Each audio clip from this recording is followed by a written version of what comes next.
Managed floating के concept को आप सब लोग समझ लो, जिसे प्रबंधित तरलशीलता बोलते हैं। इसे गंदी तरलशीलता भी बोलते हैं, बैड फ्लोटिंग भी बोलते हैं। क्या होता है उसको समझ लो। बेसिकली देखो होता क्या है कि ये हमारी जो स्थिर विनिमय दर होती है और जो तुम्हारी नम्य विनिमय दर होती है, जिसको फ्लेक्सिबल बोलते हैं, उन दोनों के बीच का एक रास्ता होता है। स्थिर विनिमय दर प्रणाली में होता क्या है कि पहले से ही गवर्नमेंट दर तय कर देती है और उस दर को चेंज नहीं किया जा सकता। नम्य विनिमय दर में क्या होता है कि वो ओपन मार्केट के ऊपर खेली जाती है, वहाँ पर कोई भी चेंजेस पॉसिबल नहीं होते। तो जो प्रबंधित तरलशीलता या फिर जो मैनेज्ड फ्लोटिंग होता है वो बीच का रास्ता होता है। वहाँ पर जो विनिमय दर होती है जो तय होती है वो होती है मार्केट पे। अब मार्केट पे तय कैसे होती है, जैसे तुम्हारी ये डिमांड और ये हुई इसकी सप्लाई।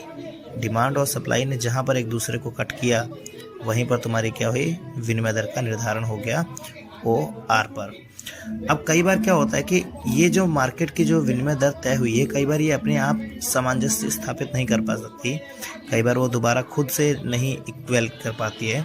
तो गवर्नमेंट को यहाँ पर इंटरप्रेट करना पड़ता है। वो गवर्नमेंट कौन करता है यहाँ पर, गवर्नमेंट की जगह पर यहाँ पर करता है RBI। अब RBI क्यों करता है, क्योंकि RBI इकलौती एक ऐसी एजेंसी है जिसके पास में इंडिया में फॉरेन रिजर्व का अधिकार है कि फॉरेन रिजर्व से रिलेटेड डिसीजन RBI लेगा और उसका कस्टोडियन या फिर संरक्षक RBI ही होगा।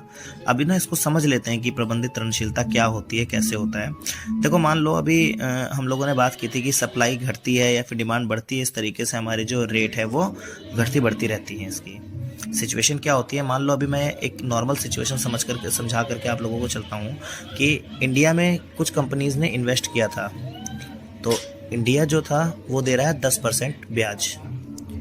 वहीं USA ने ये बोल दिया कि अब अगर USA में लोग इन्वेस्ट करेंगे तो USA की जो कंट्री है वो उन लोगों को देगी 20% का ब्याज।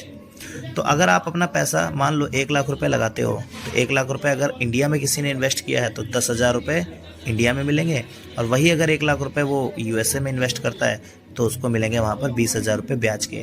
तो वेरी ऑब्वियस है ये सिचुएशन कि कोई भी जो आदमी होगा वो अपने पैसे को इंडिया से शिफ्ट कर देगा कहाँ पर, USA में।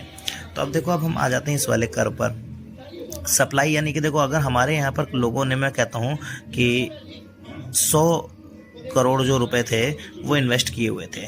अब इस 100 करोड़ रुपए में से ऐसा होता है कि लोगों को पता चला कि भाई 20% का ब्याज मिल रहा है, तो कुछ लोगों ने यहाँ से क्या करा, सबसे पहले जो 20 करोड़ रुपए थे लोगों ने अपने किसी अदर कंट्री ने निकाल लिए यहाँ से।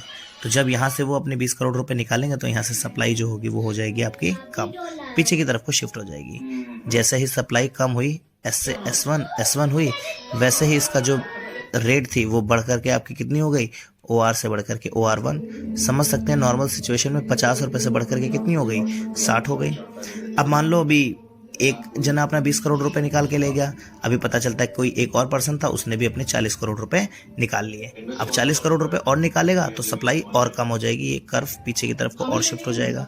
ये कर्व और पीछे की तरफ को शिफ्ट होगा तो देखो यहाँ पर S2 हो जाएगा और नई विनिमय दर हमारी निर्धारित हो जाएगी, वो देखो यहाँ पर आएगी।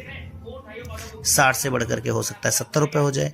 तो ये जब तक पैसे बाहर की तरफ को जाते रहेंगे तब तक क्या होगा कि हमारी जो फॉरेन एक्सचेंज रेट है वो बढ़ती चली जाएगी। अब ये जो फॉरेन एक्सचेंज रेट बढ़ती चली जाएगी, इससे हम लोगों को बहुत नुकसान हो जाते हैं। कई बार हम लोगों के जो इंपोर्ट होते हैं वो बहुत महंगे हो जाते हैं। एक्सपोर्ट तो चलो बढ़ जाएंगे, लेकिन हम लोगों के इंपोर्ट महंगे हो जाते हैं। अब ये जो बढ़ना, अगर लगातार प्राइसेस का बढ़ना कोई अच्छी सिचुएशन होती नहीं है, तो यहाँ पर RBI क्या करती है, क्योंकि RBI के पास में इन जितने भी फॉरेन करेंसी है इनका स्टॉक मेंटेन रहता है।